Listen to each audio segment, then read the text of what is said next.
Right, what is up, everyone? Welcome to the training on metabolic adaptation, why people gain weight back, plateau, which is plateau, and how to navigate this physiological response to dieting.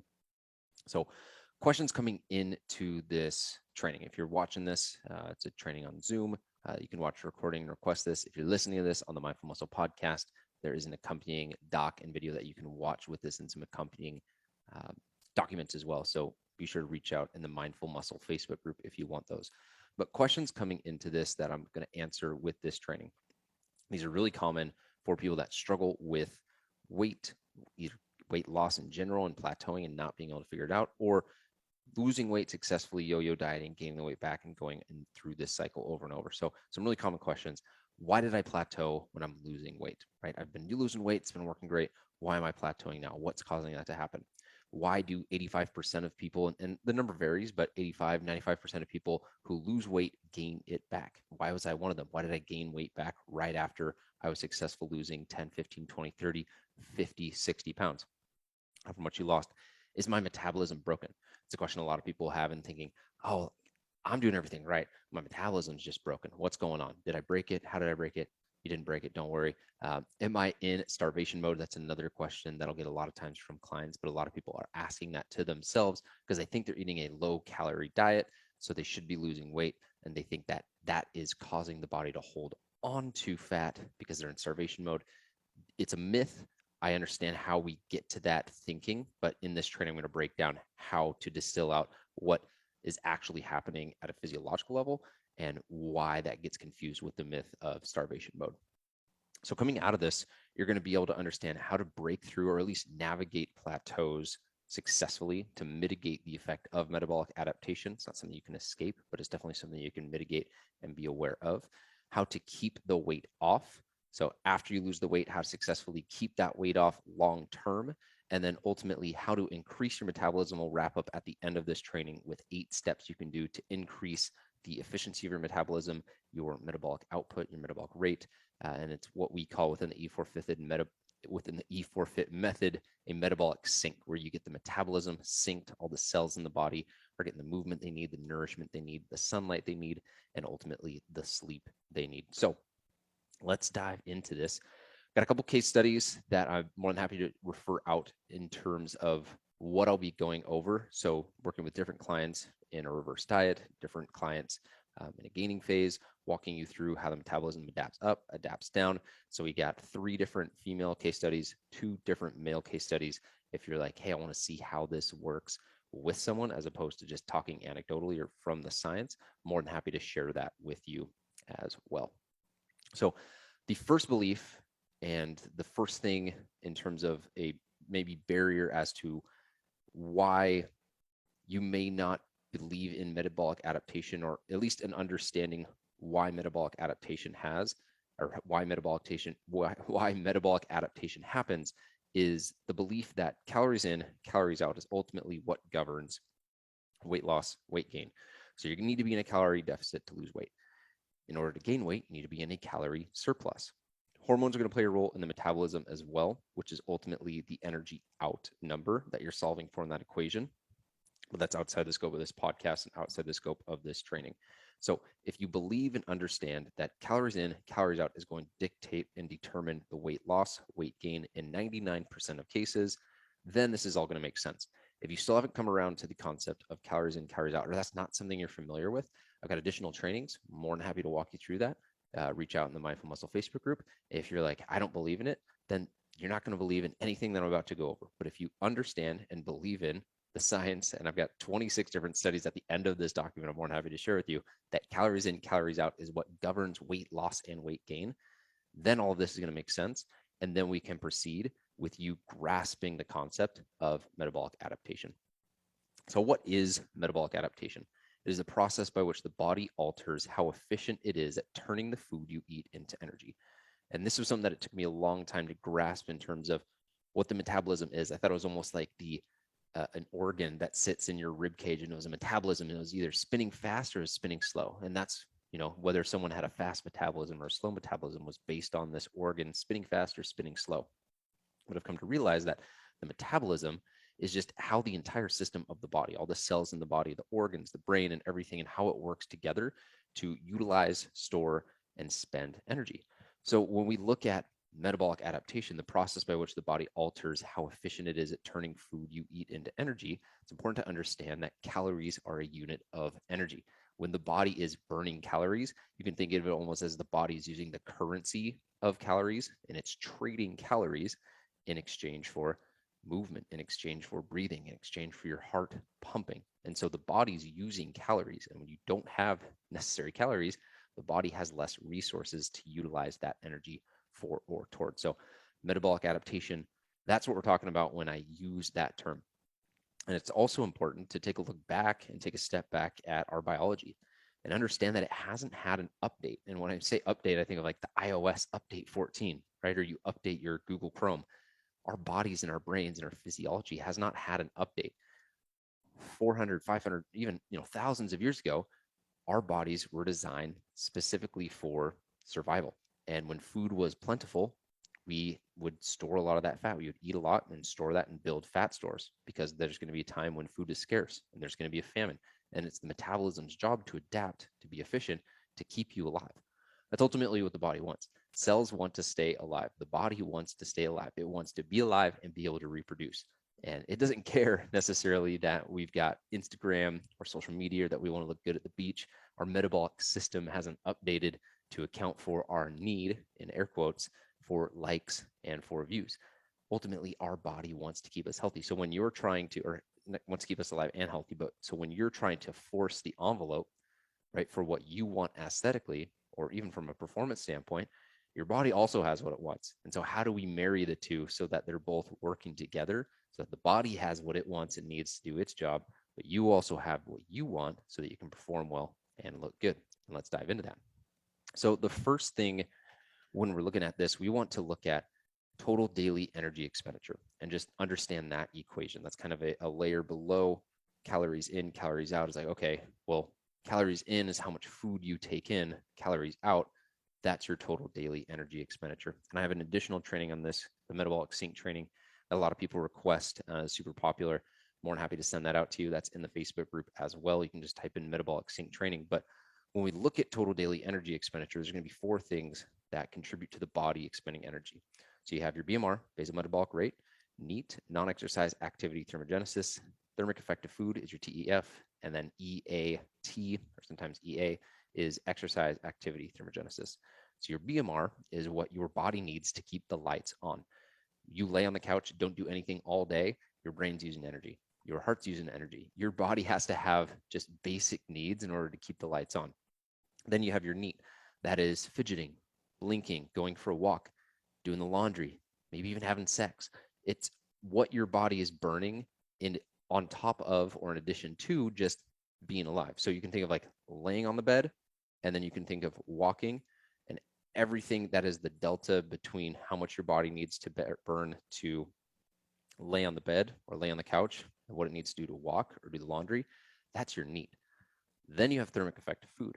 That is what it takes for your body to break down energy and actually be able to use it. And I like to use this metaphor when thinking about different types of food, because protein is going to be the macro that has the highest thermic effect of food.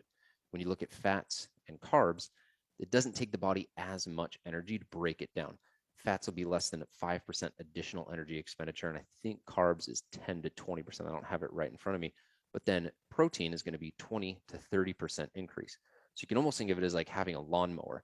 And for that lawnmower to break down like half an inch of grass, that's like fat. It doesn't take that much energy. Maybe the grass gets a little bit higher. It's 2, 3, 4 inches. That's going to be carbohydrates. Then you get that big yard that hasn't been mowed in like 6 months, and that lawnmower has to work to be able to get through all of that grass. That's kind of what's happening from a protein standpoint. So a higher protein diet is going to increase calorie expenditure because your body has to spend more energy to break that food down. Lastly, you have exercise activity. So that is the activity of working out that is in addition and on top of BMR, NEAT, and then working out. And a way to think about this that was kind of a big aha moment for me was, if you just lay on a treadmill, you burn calories. If you walk on a treadmill, you burn additional calories on top of what you're burning just laying on it. Then if you sprint on a treadmill, you're burning calories on top of the walking, on top of laying down. But it's not like it's stacking 300, 200, 100, right, on top of each other. It's you're burning calories incrementally above what you already are burning. So let's say you go for a walk on a treadmill and you burn 400 calories in an hour. We'll just say that number. Then if you go for a run, right, and you burn, let's say 600 calories in the hour, it's not that you burnt 600 calories on top of the 400, it's that you burnt 200 calories on top of the 400. Does that make sense? So 200 calorie difference from that extra moving, you're already going to burn 400 of those just from walking. And you might have already burned 100 or 150 just from laying on that treadmill. And so I think when people understand that, or when you understand that, then it's all right, I'm not trying to burn a bunch of calories in my workout. Yes, that can be part of the goal, but there's other things that your workout can serve. But when that's only 5 to 10%, and if you're watching the training, you can see in this diagram that eat and exercise activity thermogenesis is only 5 to 10% of your total daily energy expenditure. Thermic effect of food, 10 to 15%, meat, 15 to upwards of 30%, I've seen in studies. And then your BMR is going to be the rest of that. But if you're trying to burn all of your calories and the lowest return on kind of calorie spend, if you want to use return on calorie spend as a metric, but basically you're spending a lot of your time on the smallest mover in terms of what your body burns from an energy standpoint. So just to kind of wrap this up, focusing on eat or exercise activity thermogenesis, or just exercise in general, is the least return on what you can be doing. And you really want to focus on the overall metabolism and the walking and the health of your metabolism. So the two magical phenomena that we're going to dispel or break down and kind of lose the illusion to is why you plateau, what's leading to that, and why you gain weight back. And everything before this was to give you a little bit of context as to set the table for what I'm about to go over. So there's going to be 4 reasons your metabolism adapts. 1, lower need. So as you decrease calories, your body is going to decrease extra movement that it doesn't need to do. So you're going to walk less, you're going to fidget less, you're going to blink less, you're going to maybe talk a little bit slower. Good example of this, just anecdotally, yesterday, I didn't get great sleep. The walk that I went on and the day about how I was just moving around was so lethargic. I was eating. I had, hadn't changed anything, but I had gotten such little sleep that my body was just running low on energy. And so I was like, all right, we're going to down regulate everything. And the body ultimately wants to conserve energy for what it needs to be able to do to stay alive. Another reason why your metabolism might adapt is your mass lowers. So let's say you start a weight loss and you start a weight loss phase and you're at 2,500 calories. Well, you lose 30 pounds. Your body is smaller. It takes less energy to move your body now as a slower human. So it doesn't need as much energy to move you as a machine. So you can think of this as like you're a Toyota Tundra, then you're a RAV4, then you're a Prius. Your body becomes more efficient metabolically. You don't burn as many calories the same way. You're not burning through as much fuel with that car. Number 3, you have indirect hormone reduction. So you're going to see a decrease in thyroid, testosterone, and leptin as you lose weight or as you diet long-term. You're going to see an increase in cortisol and ghrelin. And leptin is the hormone that gets signaled from your fat cells to your brain that says, hey, we're good, we're full. Ghrelin is going to be produced in the stomach, and it's going to say to the brain, hey, we don't have enough food, we don't have enough energy. Send some signals, go get some food. We need to fill the belly so that we can have food and we can have energy. So that equation is something that's going on as you're dieting and as you're losing weight. Then you have power output, and your performance is going to decrease due to you having less available energy. So that might be performance in the gym working out. That might be performance running. That might just be your ability to be as strong as possible, because if you're in a diet and you're low on energy, you're not going to have full stores of muscle glycogen, for example, in your muscles for them to be able to use to produce force. So then you can watch and actually track, or actually your watch can't track. That's what I meant to say. Your watch can't track your hormones or your metabolism. So when you're referencing maybe your Apple Watch or your Peloton or your MyFitnessPal or your Fitbit, it's really important to understand that tech is directional at best, and that it's not taking into account your last 10 years, 20 years, 30 years of dieting in your history. So just because your watch says, oh, I burnt 400 calories, that doesn't mean go eat 400 additional calories. One, that might be off 100, 200 calories.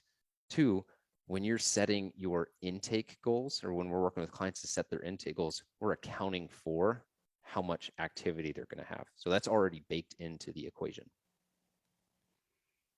Cool. So this is going to be most helpful for people in the video. So this is definitely something to check out if you want a visual representation of this, if you're listening to the podcast. But for the video, why you plateau, I've got a little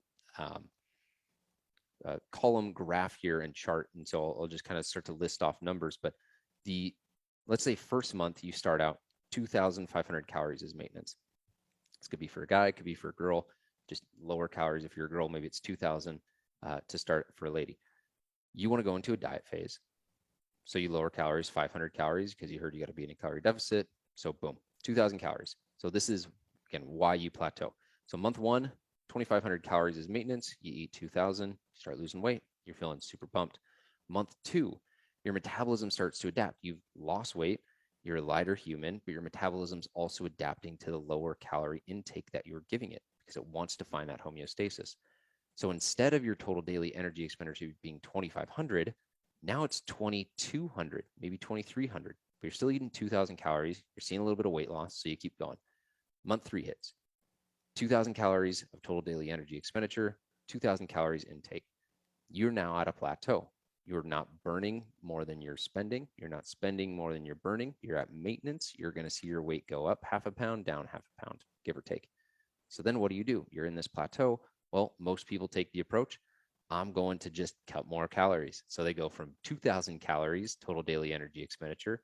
They drop their intake to 1,500, which is, we were at 2,500 4 months ago for maintenance. Now we're at 1,500, and we're just going to keep plugging along. So that's what's happening from a plateau standpoint. Your metabolism is adapting to the calories that you are giving it. And it's adapting by losing weight. It's adapting by down-regulating functions within the body. It's adapting by down-regulating your movement subconsciously. If you have a bunch of energy, your brain is going to move a little bit more. It's going to blink a little bit more. It's going to talk a little bit faster. But if you're really low on energy, think about your phone. It's almost like you start to work like your phone or your computer. Things go slower, your processing speed's slower. You're not going to be as sharp. I'm snapping my fingers, not going to be as quick when calories are low. So you're plateauing basically because your body is adapting. Then you have scenario number two, why you regain weight. So let's continue on this journey that we were doing. 2,000 calories is maintenance. 1,500 calories is our intake. We stay there. 1,500 calories intake month two. We'll just maybe in this example, it's month 1 through 5, but we'll just continue going on. So month 6, we're at 1,500 calorie intake. 2,200 calorie is where the body's sitting at maintenance calories, total daily energy expenditure. Then we get to what would be the 7th month, or in this graph, it would be month 3. 1,500 calorie intake, 1,500 calorie total energy expenditure. You're at maintenance. Bam, we're back at that plateau. What do? Right? Most people take the approach of, well, let's cut calories more. Right? And it's not to say that everyone does this. They can also quit the diet and then they gain the weight back, and you'll see how that works. But then that gets to the point to where someone's having 1,200, 1,300, 1,400 calories trying to lose weight.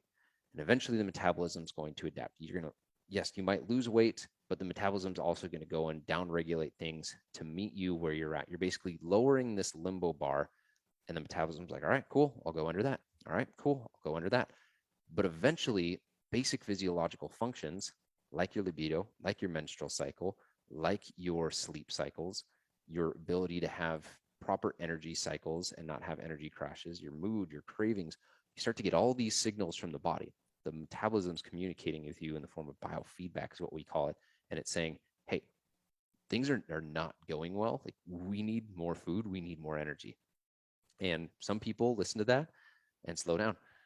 Some people just blow right past those yellow lights and just go, bam, we're going to 1,000 calories. Energy be damned. We don't even care. We're just going to keep losing weight. And so you're stuck at this point to where eventually maintenance or total daily energy expenditure is 1,200 calories. And that leaves you at two things. You can either keep going lower, which is going to continue to downregulate physiological needs that your body has. And that's going to increase stress. That's going to increase cortisol. That's going to really throw your hormones for a loop and what you should be producing and what you shouldn't be producing at the levels at which you are. And this is where a lot of people get stuck. And this is ultimately what leads to then someone gaining weight back, because maybe you did go all the way down, you dieted successfully, you lost 30, 40 pounds. We'll just name a diet: keto, paleo, carnivore diet, whatever it is. Then you go back to eating even 2,000 calories, but your metabolism's adapted to 1,200. You can see where you get an 800 calorie delta. Now eating 2,000 calories, which used to be maintenance months ago, is now an 800 calorie surplus. And now you might adapt, your metabolism might adapt slightly in the direction north. Maybe you start moving a little bit more, you start exercising a little bit more, you feel a little bit better, but now you're gaining weight. And so this is where, again, a lot of people go to where they lose all the weight, metabolism adapts, they introduce how they were eating before the diet, or they end the diet, bam, and then they're back gaining all the weight back, if not more. And it's because they've downregulated their metabolism to a point to where the math does not work from a calories in, calories out model. So when we look at plateaus, I want to come back to that. There's a couple things that you can do to mitigate what's happening on the way down. And one of the most helpful ones is going to be diet breaks. And I like to think of this as like, you're snorkeling or scuba diving, you go down, you come up for water. You go down, you come up for water. And that, or not come up for water, you're underwater, you come up for air. So as you come up for air, you're giving your body, you're giving your hormones, you're giving your mindset, maybe even the ability to reset, to get back to a little bit more of that balance, that homeostasis you were in before you started the diet phase.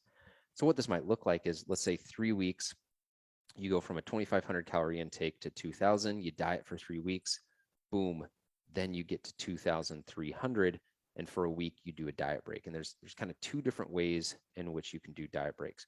You can do a 48 to 72 hour diet break where you come out of it for maybe a weekend or an extended weekend. That's going to be something that allows your hormones to reset, rebalance, gives you a little bit of a mental break to work. Okay, cool, I'm not dieting.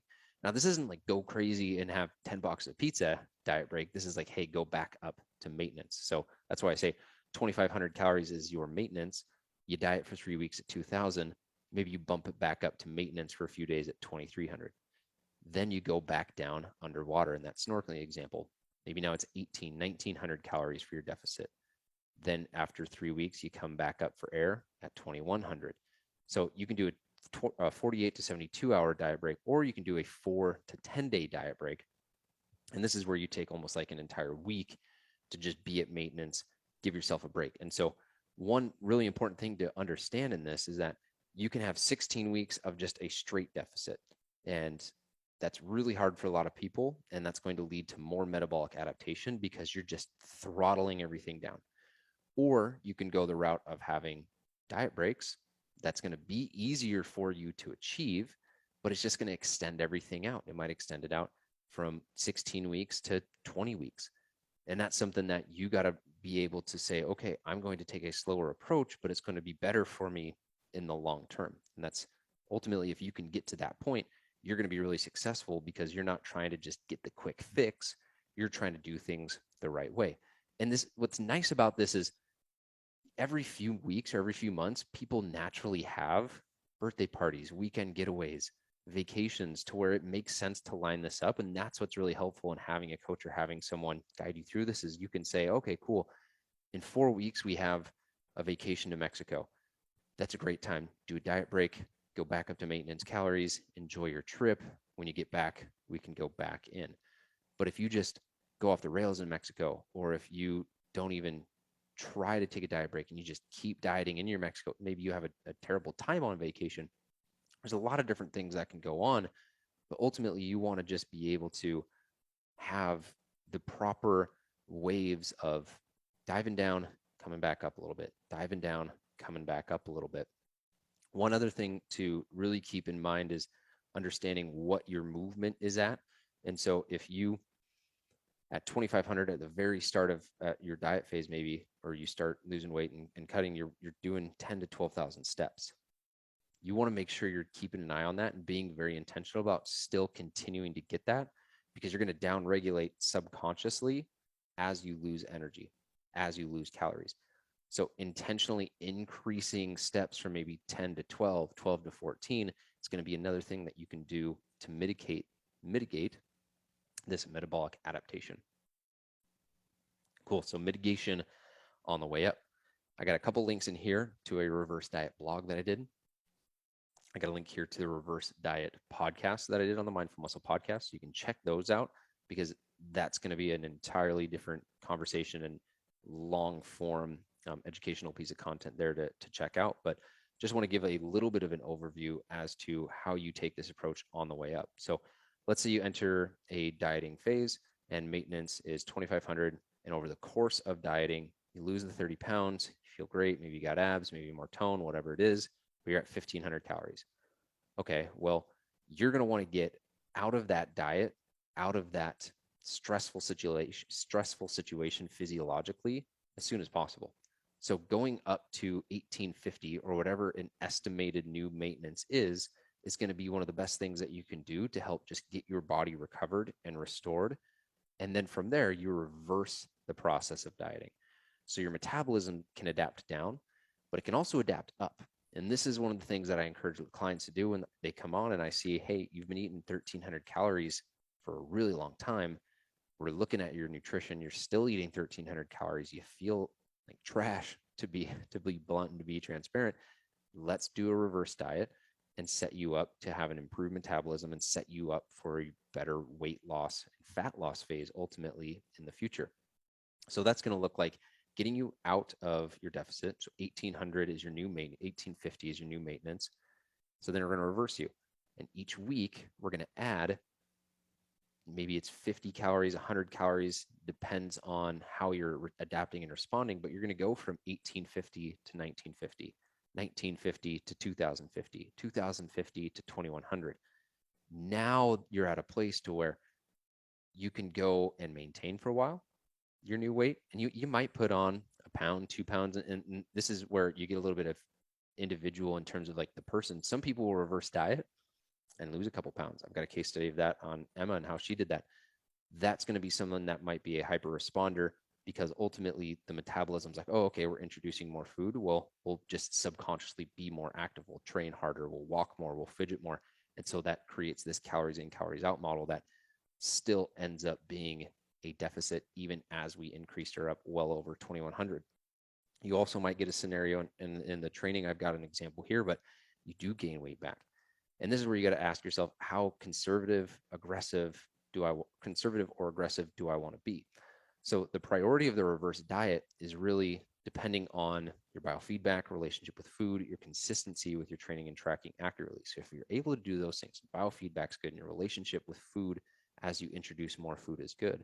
And I say relationship with food because a lot of people hear this increased calories and they balk. They're like, oh my gosh, like that's so scary. I'm going to gain weight. I'm going to get super bulky, all this stuff. That's why you want to do it, this way, and the way that's detailed on the diet and the blog, and what we do with our coaches and what we do with our clients, because this is going to make it so that you do not gain any more fat than you need to. And I would be cautious to say even gaining fat will have a lot of people lose fat, build a little bit of muscle during that time. And weight doesn't really change, but body composition changes. So in a way of thinking about gaining weight too is, as you're introducing more food, you're not introducing more fat necessarily. You're probably having a little bit more carbs. You're probably having a little bit more water store. When the water binds with muscle glycogen, you can get 3 to 4 grams of water, 3 to 4 grams of water binding for every gram of glycogen. So it might just be that you're storing a little bit more fluid in your body. You're not gaining weight. But when we're looking at this, conservative is going to be gaining 0.2% of your body weight a week. Moderate, 0.5% of your body weight a week. Aggressive, 0.8% of your body weight a week. So it's very small, very minimal. But as you're doing that, you're building a little bit of muscle, getting a little bit stronger, restoring your metabolism, and increasing your maintenance calories back up to something that you can then play with. Cool. So I'm going to hit you with 3 myths And just as now that we've kind of broken this down, understanding these 3 myths, why they're myths, and then we'll finish off with 8 ways to increase your metabolism. So myth number 1, my metabolism is broken. You are not broken. Your metabolism is not no longer, your cells are still doing what cells do. Your physiological response is just slowed down. So you've got an extreme metabolic adaptation, or just metabolic adaptation in general. So it's been a down regulation, your total daily energy expenditure, your hormones have probably switched and are less optimal, and you have processes within the body that have downregulated. The metabolism's always working, it's just not as efficient, and the lifestyle habits that you've created over a long period of time need to sync up so your body can recover. So when we look at these lifestyle habits, this could be staying up super late watching Netflix, staying up super late working, staying up super late being on screens and disrupting your sleep cycles, because the body and the cells within your body have a circadian rhythm that they want to adhere to. When we look at lifestyle habits of stress, if you are constantly stressed, you are constantly pumping chronic levels of cortisol into the body. That is the stress hormone. When you have that relationship of constantly being stressed, cortisol is a catabolic hormone, so it breaks things down. So it's going to break your muscle down. It's going to break the fat down for mobilization and energy. But when there's no exercise and there's no need for you to go and utilize that fuel that the body's breaking down, then it goes and stores that. And so it's just really important to understand really stress as one of the biggest things that is going to downregulate your metabolism. It can only be so efficient if you're constantly stressing it with the things that I mentioned: poor sleep, high inflammation diet, constantly finding yourself sick, so a low immune system. Touched on high levels of stress, high levels of cortisol. Those are all going to be things that make it harder for your body, the cells in your body, the organs in your body to do their job. Myth number 2, I'm in starvation mode. Got a nice picture here of the starving games. I don't know why, I thought it was funny at the time. So again, looking at some sort of extreme metabolic adaptation, you're ultimately gaining weight because your maintenance has been driven so low that is ultimately leading to you eating in a calorie surplus. So it might seem, okay, I'm eating 1,200 calories, I should be losing weight, or I definitely shouldn't be gaining weight. But a few questions to ask yourself are, 1, are there instances where you're good on the weekdays and you're eating 1,200 calories, but then you just let loose and it's impossible to sustain and maintain that diet long term? So for the week, you're in a surplus. Despite being good, 70, 80, 90% of the time, if that 10% is just a massive binge or just a massive partying, drinking, that's going to be something that ultimately holds you back, keeps you spinning your wheels. Another question: do you have an undiagnosed metabolic condition? PCOS, hypothyroidism, could be a food intolerance. Those could be things that are disrupting your body's ability to produce hormones, to produce or to break down certain foods. So that's leading to inflammation in the gut. That's disrupting your digestive process. Those can be all things that disrupt how the body works. Another question: have you tried taking time out of a dieting mindset? So if you're always in the dieting mindset, you're basically constantly trying to only go one direction, right? And you're constantly always trying to lose weight.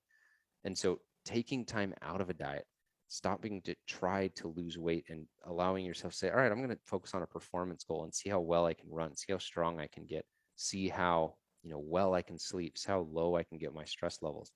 That's ultimately going to be something that gets you out of this mindset of like, I have to always be dieting. I have to always be dieting, because that I have to always be dieting mindset is ultimately what's leading you to yo-yo dieting and always trying the next thing to lose weight. And no one wants to hear that. No one wants to say, hey, your goal that marketers are going to promise is going to happen in 14 days is actually going to take 6 months, 14 months, but you're going to be so much healthier by then.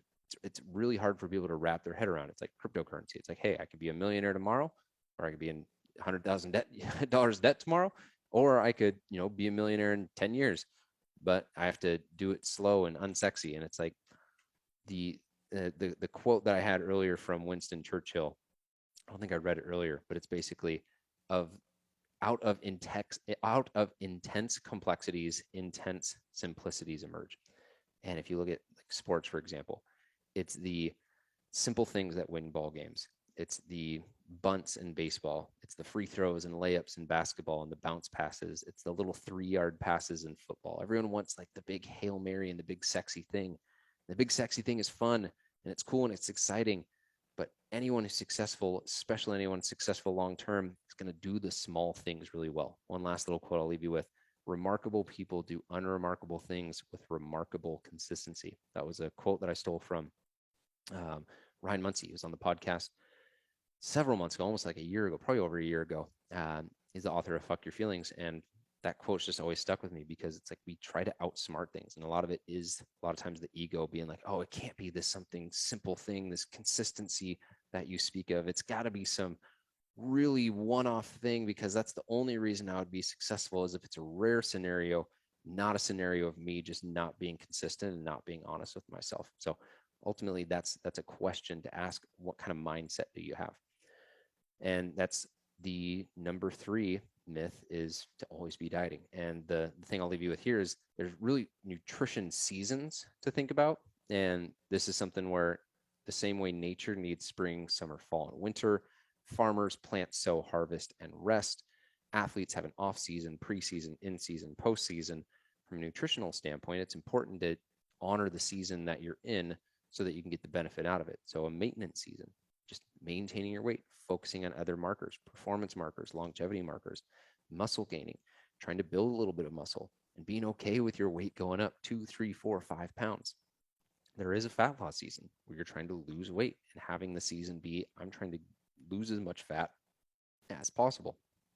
And then the last season, reverse dieting, which is similar in the muscle gaining phase, but you're looking at muscle gain and performance in a muscle gaining phase, whereas in a reverse diet phase, you're looking at biofeedback and calorie intake level and really making sure that that's the priority.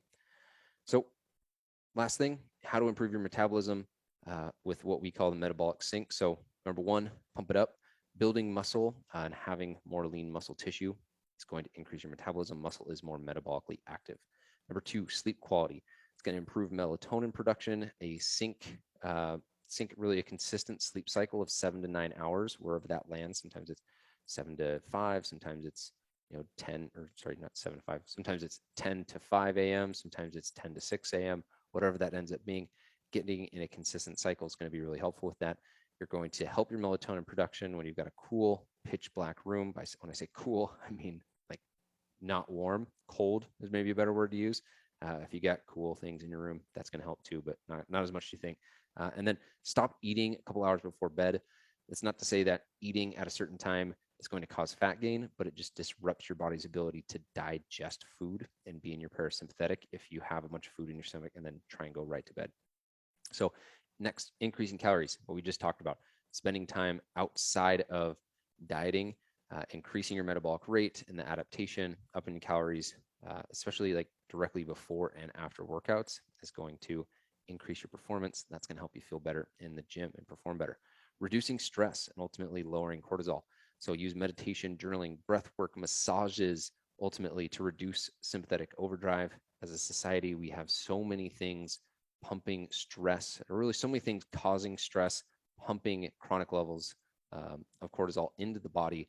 So take time to disconnect from the news, disconnect from social media, take a moment to just chill and breathe and put things into perspective so that you can relax and ultimately get parasympathetic and not spend so much time in a stressed out state.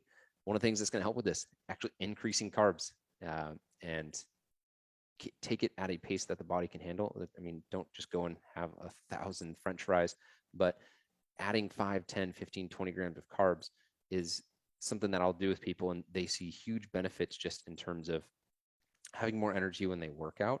And there's going to be an inverse relationship with cortisol and with blood sugar. And when I say blood sugar, I mean more glucose. So when you intake carbohydrates, body breaks it down into glucose.